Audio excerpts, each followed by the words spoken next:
Boa noite. Olá, boa noite. Papa Francisco afirma que escândalo das armas contradiz espírito de fraternidade das Olimpíadas. Pontífice condena a compra e venda de armas que alimentam guerras. Eleições na Venezuela. A análise sobre o pleito que gera contestações. Crimes cibernéticos crescem no Brasil. O Programa Federal oferece apoio a escolas públicas com aulas noturnas.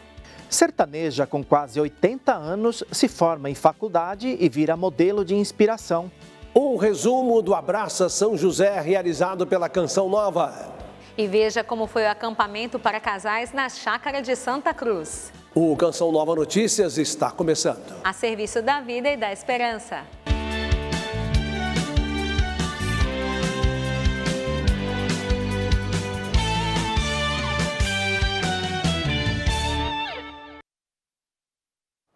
O Papa Francisco condenou nesse domingo a fabricação e venda de armas que abastecem grandes e pequenas guerras. No Ângelus, ele demonstrou sua proximidade à população do sul da Etiópia. Assicuro la mia preghiera per le vittime della grossa frana. O Papa Francisco lembrou da população do sul da Etiópia atingida por um deslizamento de terra na semana passada, matando cerca de 260 pessoas. O Santo Padre disse que está próximo deste povo tão provado e daqueles que estão levando socorro e alertou. E mentre nel mondo c'è tanta gente che soffre. Enquanto no mundo há tanta gente que sofre com calamidades e a fome, continua-se a produzir e vender armas e a queimar recursos, alimentando grandes e pequenas guerras, escândalo que contradiz o espírito de fraternidade dos Jogos Olímpicos. Francisco lembrou do Dia Mundial dos Avós e dos Idosos com o tema Na Velhice Não Me Abandones. Diciamo no alla solitudine degli anziani. Digamos não à solidão dos idosos. Nosso futuro depende de como avós e netos convivem. Uma salva de palmas a todos os avós. E um aplauso a tutti i nonni, a tutti. Na reflexão durante o Ângelus, o Pontífice explicou 3 gestos dos protagonistas da multiplicação dos pães e dos peixes, narrada no Evangelho de João: oferecer, dar graças e partilhar. Nos inspirarmos no menino que ofereceu os 5 pães e os 2 peixes é reconhecer que temos algo de bom para dar e dizermos o nosso sim, mesmo que seja pouco o que temos em relação às necessidades, disse o Papa. O gesto em que Jesus tomou os pães e deu graças é o momento da bênção, com o qual louvamos a Deus pela sua bondade.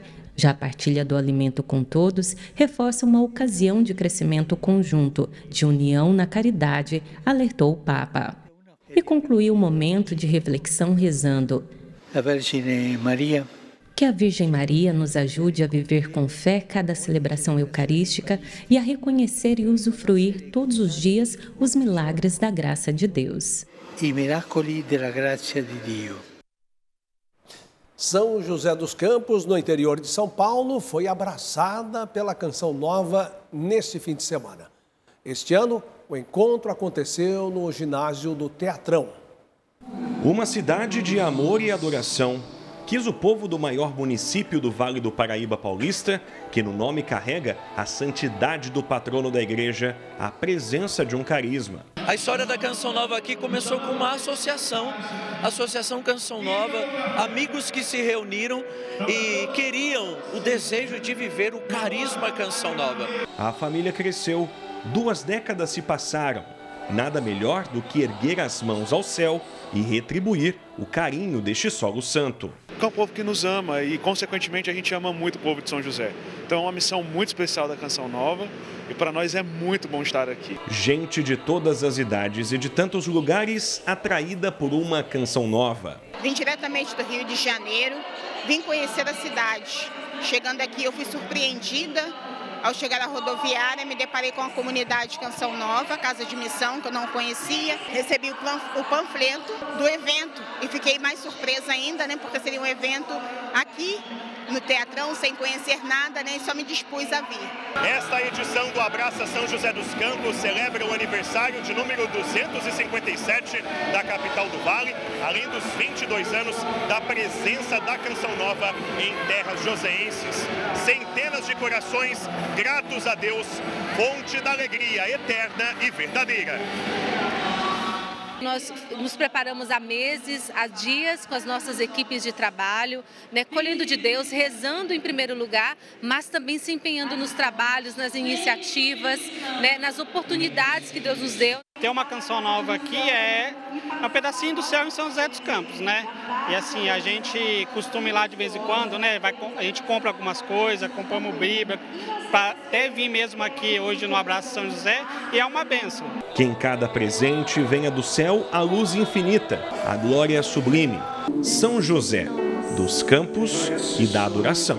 Uma cidade sem Deus é uma cidade das trevas. Então, quanto mais o povo de São José dos Campos recorrer a Deus, mais essa cidade vai ser iluminada.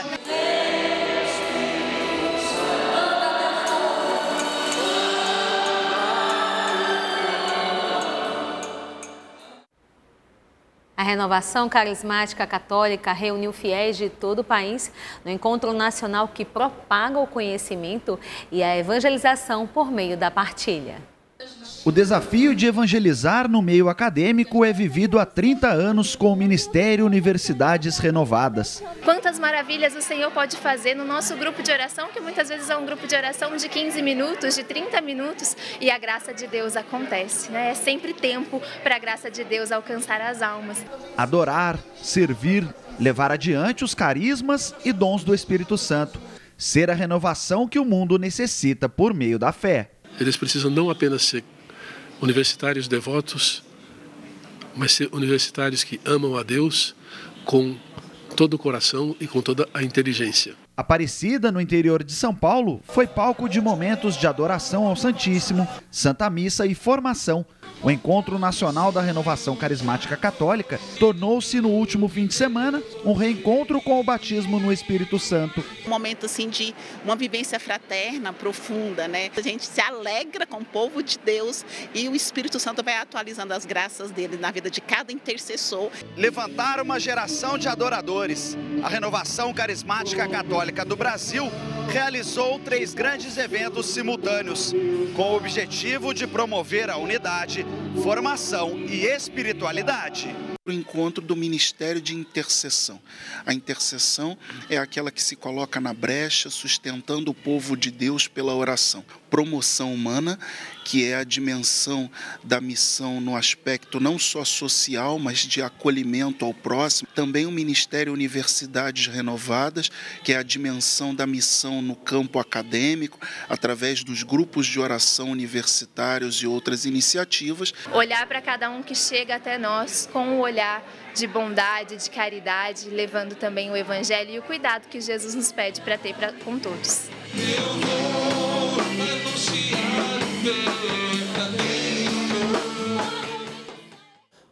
A Canção Nova é mantida pela ajuda generosa de pessoas que contribuem com a evangelização. A construção de um mundo melhor passa pela ação de pessoas que se unem pelo bem comum. Estamos com 89% de nossa meta na campanha do projeto Dai-me Almas de julho, que tem somente mais 2 dias úteis para terminar. A Canção Nova conta com você para chegar aos 100%. Olha a chave do Pix. Você pode fazer a sua doação pelo pix.doação@cançãonova.com e obrigado por sua fidelidade. Olha, vamos falar de eleições agora na Venezuela que aconteceram neste domingo, que reelegeu Nicolás Maduro com mais de 51% dos votos. A repórter Camila Castro está ao vivo em Brasília e traz mais informações. Boa noite, Camila. Boa noite, Reinaldo, Mauricé, e a você que nos acompanha. Nicolás Maduro está na presidência do país há 11 anos e com a reeleição para o 3º mandato poderá ficar no cargo até 2030. Ele foi reeleito com 51,2% dos votos, enquanto seu opositor, Edmundo González, ficou com 44%. O resultado gerou contestações. Autoridades internacionais pediram transparência na apuração. O ministro das Relações Exteriores da Colômbia disse que é importante esclarecer qualquer dúvida sobre os resultados. O presidente chileno, Gabriel Boric, disse que seu governo não reconhecerá um resultado que não seja verificável. Os Estados Unidos também demonstraram aí preocupação e disseram ser essencial aí a contagem justa e transparente de cada voto. Já o governo brasileiro disse que aguarda a publicação oficial das eleições da Venezuela e acompanha com atenção o processo de apuração. O presidente Lula, até o momento, não se posicionou sobre o assunto. Eu converso agora com o cientista político Alexandre Bandeira. Bom, entre essas contestações aí, qual é a sua visão em relação às eleições da Venezuela? A primeira coisa que foi eleita no domingo foi a desconfiança, né? Tanto os países, tanto os chefes de estados solicitando uma informação mais apurada, mais detalhada, mostra que serão 6 longos anos de Maduro, numa presidência onde o princípio democrático não ficou tão claro, e eu não me preocupa somente a questão do ato de votar, mas eu acho que o processo ficou contaminado a partir do momento em que ele tomou algumas atitudes, como declarações, fechar fronteiras, evitar que opositores de maior peso pudessem competir. Então, a partir desse momento, ele mesmo criou para si esse problema que ele vai ter que resolver agora no cenário mundial. O senhor acha que o presidente Lula vai falar sobre essas eleições? Como o Brasil deve se posicionar? O Brasil ele está numa situação muito delicada, porque é um parceiro de Maduro, mas é também uma grande liderança dentro da América Latina e do mundo, e está esperando uma documentação, uma aferição mais correta para que ele possa aí atestar a liderança nas votações e consolidar essa vitória para o Maduro, que também é muito importante para o próprio Maduro, uma opinião do país e do Brasil, né? Em várias regiões do país, as aulas na rede estadual foram retomadas nesta segunda-feira. Já na rede municipal, a volta às aulas ocorreu na semana passada. Essa mudança de rotina gera impacto nos jovens, adolescentes e principalmente na criançada. Na reportagem a seguir, nós vamos ver como se adaptar no retorno para o ambiente escolar. O período de volta às aulas exige uma readaptação dos estudantes, principalmente das crianças. Deixar a zona de conforto a que estavam acostumados em casa e enfrentar um novo ambiente, às vezes pode ser desafiador. O nosso papel aqui é fazer com que essa transição seja o menos traumática possível. Então, esse momento de acolhimento para nós é respeitar esse tempo da criança, entender esses processos sentimentais que elas estão vivendo nesse momento de separação, trabalhar que a saudade é um sentimento bom para a gente sentir. As famílias retornam para buscá-las, né? Porque no momento eles pensam que a família deixou e vão embora e não voltam mais. Também a prática do brinquedo de casa. A Escola de Educação Infantil Gabriel Prestes, na zona central da capital paulista, realiza um trabalho através de atividades lúdicas para que os pequenos vivam o processo de maneira mais leve. As atividades lúdicas, principalmente, o convívio com as outras crianças, né, da turma, do grupo. Do grupo, quando eu digo, é de todas as outras salas, né? Então, esse momento do parque, por exemplo, é um momento de socialização com todas as crianças da unidade. E isso favorece. De acordo com educadores, preparar o material escolar e separar o uniforme antecipadamente são algumas ações que podem ajudar na adaptação ao retorno às aulas. Nesta fase, é importante a presença e a ajuda dos pais para as crianças entenderem a rotina nesta nova etapa. Construir uma rotina com eles, conversar sobre o retorno. Agora nós vamos para a escola, lembra o que você tem que levar, vamos arrumar sua mochilinha, arrumar o uniforme, não fazer todo o processo pela criança, porque senão também a escola volta como uma bomba, né? Jogou no colo da criança, ela nem participou desse processo. Se tiver contato de algum amiguinho que é da escola, conversar com esse amiguinho para que eles cheguem juntos na escola, são táticas que tiram da criança essa ansiedade ou esse nervosismo e já começam a colocá-la numa rotina escolar que diminui a ansiedade dela. A gente segue falando de ensino, só que agora você vai conhecer uma história inspiradora. Na Paraíba, uma idosa provou que não há limite de idade para estudar. Dona Francisca se formou na faculdade com quase 80 anos. Acompanhe a reportagem. Com receio de não conseguir pagar as mensalidades, aos 34 anos, Dona Francisca abandonou a faculdade de Direito. Na época, cursou História e lecionou em algumas escolas. Depois que se aposentou, retomou o sonho de ser advogada e hoje, aos 79 anos, está formada na profissão que sempre idealizou. Porque é um curso de leis que você fica conhecendo tanto os seus direitos como os direitos de outras pessoas, o que está acontecendo de certo ou que não está sendo certo. Em 2019, com incentivo dos familiares, Francisca começou a cursar Direito na Faculdade Católica da Paraíba. Um dos desafios era percorrer 70 quilômetros até a universidade todos os dias. Com todo aquele medo, com toda aquela resistência, entre aspas, mas a gente andou junto. Com dificuldades em mexer no computador, a idosa escreveu todo o material do trabalho de conclusão de curso à mão. Ela me trazia um calhamaço de folhas escritas à mão, folhas de ofício, né, manuscritas. E aí eu corrigia e quando eu dava o ok, ela pedia para a neta dela fazer a digitação. Ela escolheu trabalhar o direito à educação ligado à inclusão e permanência da pessoa idosa no ensino superior. E aí no último capítulo ela fez um relato pessoal da vida dela. Eu tive que contar a minha história de vida. Foi mais uma realização, foi um sonho. Segundo Dona Francisca, o pilar que a sustentou durante todos esses anos de estudo foi a sua fé. Todos os dias ela aguardava o transporte para a faculdade em uma igreja, onde realizava as suas orações. Eu ficava ou rezando o terço a Santo Antônio ou o ofício a Nossa Senhora da Conceição, que eu rezo sem livro. Sem a fé, o homem nada vale. Esses foram os destaques de São Paulo. Amanhã voltaremos com mais notícias. Os crimes cibernéticos estão sendo mais praticados no Brasil. Com a tecnologia e a inclusão digital, os criminosos encontram novas formas de praticar delitos. Tudo está a um clique. Compras, notícias, jogos, redes sociais. Estamos o tempo inteiro conectados. O que pode facilitar a nossa vida também pode ser um grande problema. Atualmente, o Brasil enfrenta uma onda de crimes cibernéticos, afetando pessoas comuns, empresas e até mesmo instituições governamentais.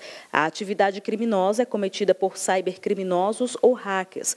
Os golpes mais comuns são fraudes financeiras e roubo de dados. O Brasil é o segundo país da América Latina que mais registra crimes virtuais, de acordo com um estudo realizado pelo Laboratório de Inteligência e Ameaças da empresa FortiGuard Labs. Em 2022, o Brasil sofreu 103 bilhões de tentativas e ameaças de ataques cibernéticos. Segundo os especialistas, o mais difícil é descobrir quem são os autores desse tipo de crime.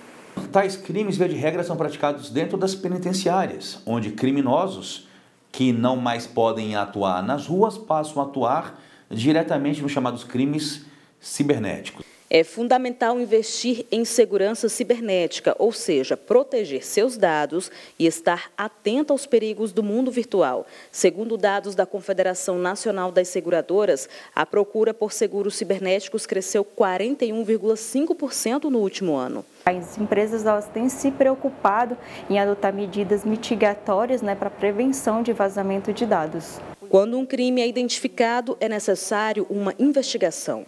A gente precisa analisar a situação, verificar se os invasores estão dentro da rede, A gente fala que a gente fecha as portas para que a gente possa fazer essa análise, para poder estudar o que aconteceu, qual a dimensão desses dados que foram vazados, qual a criticidade deles e a partir daí tomar as medidas necessárias. As vítimas podem recorrer à justiça e estão amparadas para garantir o seu direito de reparação. Por isso, é importante denunciar. Furtou algo pela internet, praticou um estelionato pela internet, o crime já está tipificado.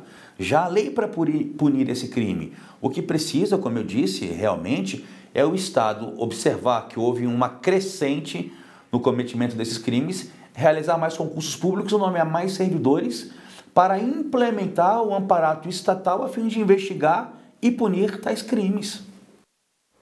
O elevado consumo de drogas já atinge espécies marinhas no Rio de Janeiro. A comprovação foi feita por meio de um detalhado estudo, como mostra o repórter Vinícius Cruz. O estudo inédito foi realizado por pesquisadores do Instituto Oswaldo Cruz, em conjunto com as universidades federais do Rio de Janeiro e de Santa Catarina. Eles identificaram a presença de cocaína em tubarões da espécie cação. Analisamos 13 indivíduos, machos e fêmeas, 10 fêmeas, 5 grávidas e 5 não grávidas, e 3 machos para verificar a presença da cocaína.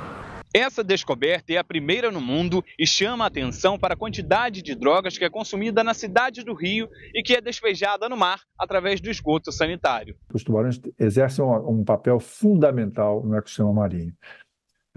O primeiro papel, como topo de cadeia, ele controla a base, toda a base abaixo dele é controlada através desse topo. Quando você tira o topo, você desequilibra esse ecossistema.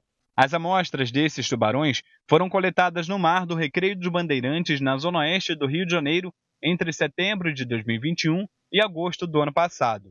Dos 13 animais analisados, 12 apresentaram o metabólito da cocaína em seus organismos. Os tubarões desempenham um papel crucial no ecossistema marinho, sendo figuras centrais na cadeia alimentar. Essa pesquisa destaca a importância de monitorar a saúde ambiental e seus impactos sobre a vida marinha, incluindo diferentes formas de contaminação. Esse fato de chamar a atenção mostra como devemos preservar os nossos oceanos, evitar a caça dos animais, para preservar os nossos ecossistemas, pensando nas gerações futuras.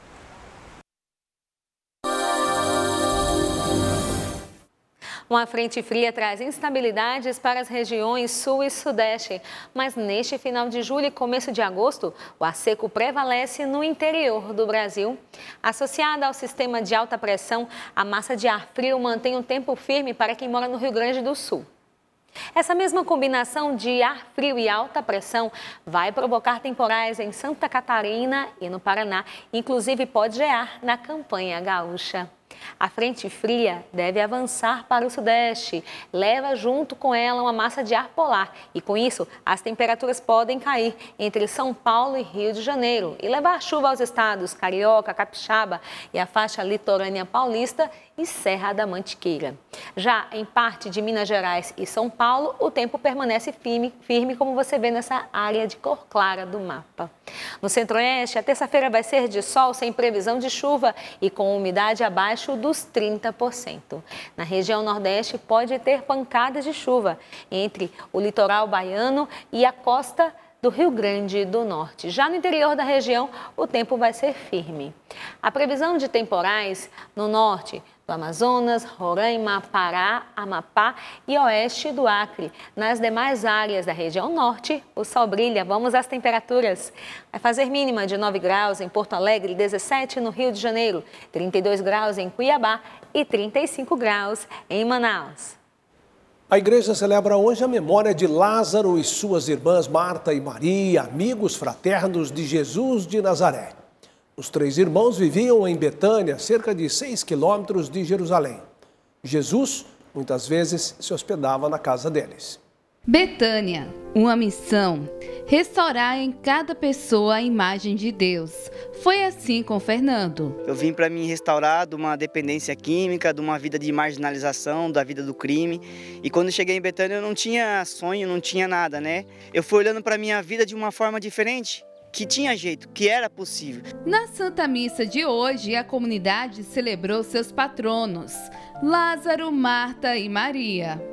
Lázaro aparece menos que Marta e Marta menos que Maria. Marta era uma pessoa agitada. Quando Jesus chegou, ela saiu agitada, rapidinho, para poder falar com sua irmã Maria, que Jesus a chamava. Porém, quando ela chega a Maria, o que ela faz? Falou baixinho. Ou seja, para uma pessoa que era agitada, para uma pessoa que vivia na correria, na agitação, e de repente ela vem e fala baixinho, isso é uma cura. Maria foi uma prostituta de leprosos. Ela ungiu os pés de Jesus com um perfume caríssimo chamado nardo, né? Esse era Lázaro, essa era Marta e Maria. O servo de Deus, Padre Léo, tinha como lema acolher a todos como o próprio Cristo, que bate à porta em busca de descanso e amizade. Com essa missão, a comunidade Betânia segue acolhendo as pessoas que por aqui chegam. Hoje é Caio que experimenta dessa espiritualidade. Essa busca pela santidade, essa busca pela conversão, busca por restaurar, né, o que eu tinha perdido no mundo da droga, no mundo da mentira, do roubo. E isso dentro da dimensão Betânia. Betânia tem por princípio seguir o evangelho e colocá-lo em prática. A gente trabalha o tripé em Betânia, né? Marta, o trabalho, Maria, a parte espiritual, da oração, da reza, e Lázaro, a dimensão física, né? Do cuidado, do corpo, do psíquico, né? Então, olhar para esses três e tentar, de alguma forma, fazer que os filhos consigam, né? Trazer isso para a vida deles pessoalmente. Uma segunda-feira de emoção nos Jogos Olímpicos de Paris. Cada de 10 metros, o salto arrancou aplausos da torcida. Na carabina de ar 10 metros feminina, os sul-coreanos também levaram ouro no arco e flecha masculino, ao derrotarem os anfitriões por 5-1. Agora a canoagem slalom individual masculina. Nicolas Gestin mandou bem e conquistou a medalha de ouro para a França no Estádio Náutico. No judô feminino, até 57 quilos, quem levou a melhor foi a canadense Krista Deguchi, ao derrotar Hidayat Heidarov, do Azerbaijão. No masculino, vitória do atual campeão mundial, Heidarov, venceu o azarão francês Joan Benjamin Gaba com o ippon. A final durou 9 minutos e 24 segundos.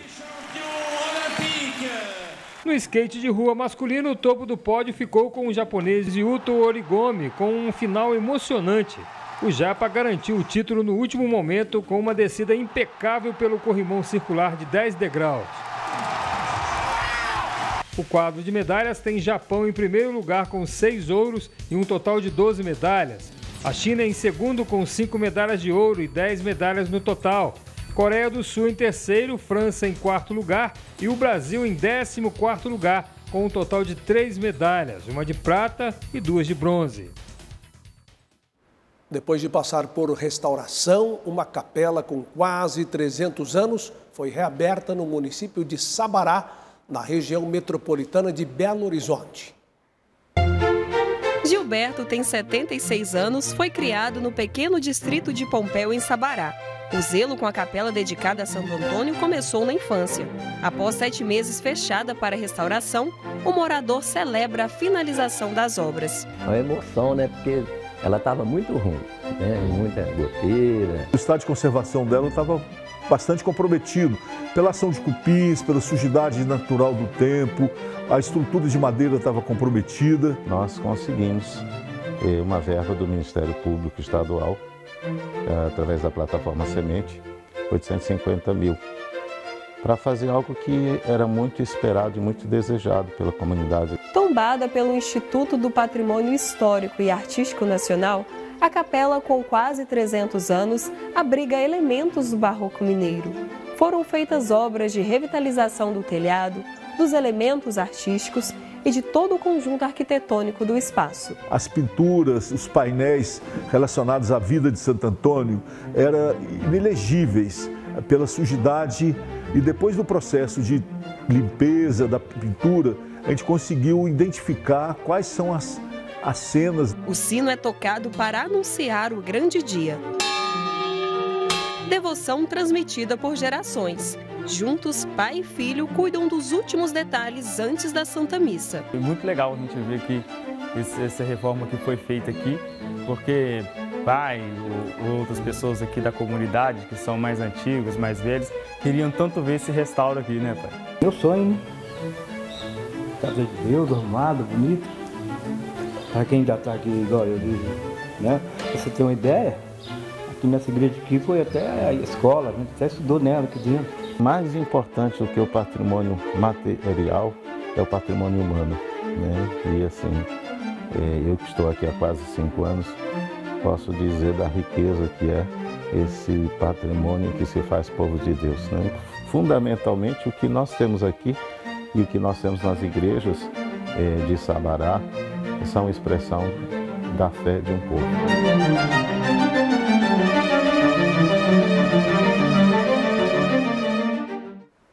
Dois eventos marcaram o fim de semana na Canção Nova, no Vale do Paraíba. O acampamento para casais e o aprofundamento Sentinelas. Veja na reportagem. Abraços, troca de olhar, mãos dadas e oração. Assim, marido e mulher participaram do acampamento para casais. Vivenciaram um fim de semana repleto de fé na comunidade Canção Nova. Nossa, é maravilhoso. É um sonho que a gente vê à distância e que hoje está se realizando assim, um presente de casamento para minha esposa. Esse acampamento está aqui. Os casais aprenderam. Existe uma peça fundamental no relacionamento. O diálogo é essa pedra angular, o diálogo é como um trilho onde o casal tem que correr a locomotiva que eles são. A resposta que muitos casais esperam para um bom matrimônio é que eles façam um encontro com o nosso Senhor. Porque esse encontro com o nosso Senhor, ele é capaz de provocar a mudança que eles estão procurando nos seus matrimônios, né? Acho que todos vieram aqui procurando algo. Só que o algo que eles precisam encontrar não é uma resposta mágica, tipo 5 métodos para resolver tal coisa, 5 passos para perdoar. Ajuda, com certeza ajuda. Mas encontrar nosso Senhor é que muda tudo. Além do acampamento para casais, os jovens também tiveram seu momento na Canção Nova, com o aprofundamento dos Sentinelas. Mas como surgiu esse aprofundamento? Não bastava só o grupo de oração, então nós vimos a necessidade de abrir também para esses servos, né, que a gente chama, um aprofundamento, onde eles pudessem também beber junto com a gente. Para mim, né, ser um jovem sentinela é de fato muito gratificante. Poder fazer parte dessa família, né? Que não é só um grupo. É fazer parte de uma missão no qual Deus me deu essa graça tão grande de poder evangelizar outros jovens. Este ano ocorre o 3º aprofundamento Sentinelas, que tem como tema Minha Alma Glorifica ao Senhor. A atividade busca ensinar crianças e jovens a viverem a santidade no dia a dia, nas tarefas mais comuns da rotina diária. Eu acredito que para a gente poder, de fato, né, viver a santidade no dia a dia, é se santificar no cotidiano, né? Como São José Maria Escrivá, ele dá um grande exemplo disso, né? Da gente fazer as coisas bem feitas, fazer as coisas bem, porque a santidade também está nessas pequenas coisas. Depois do aprofundamento, Maria Luísa espera viver com mais intensidade a vida de oração. Depois desse aprofundamento, eu espero ser uma nova mulher depois disso. Ter uma intimidade maior com Deus, buscar mais a Deus com mais vontade, com mais garra. Então eu espero que isso inspire outros jovens que estão aqui presentes e que eles queiram ser sentinelas aonde eles forem.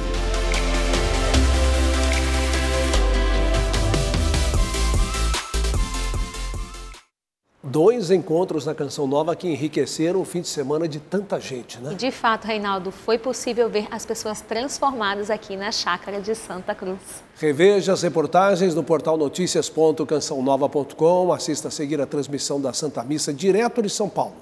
Às 10 tem Revolução Jesus. Boa noite, paz para você. Boa noite e até amanhã.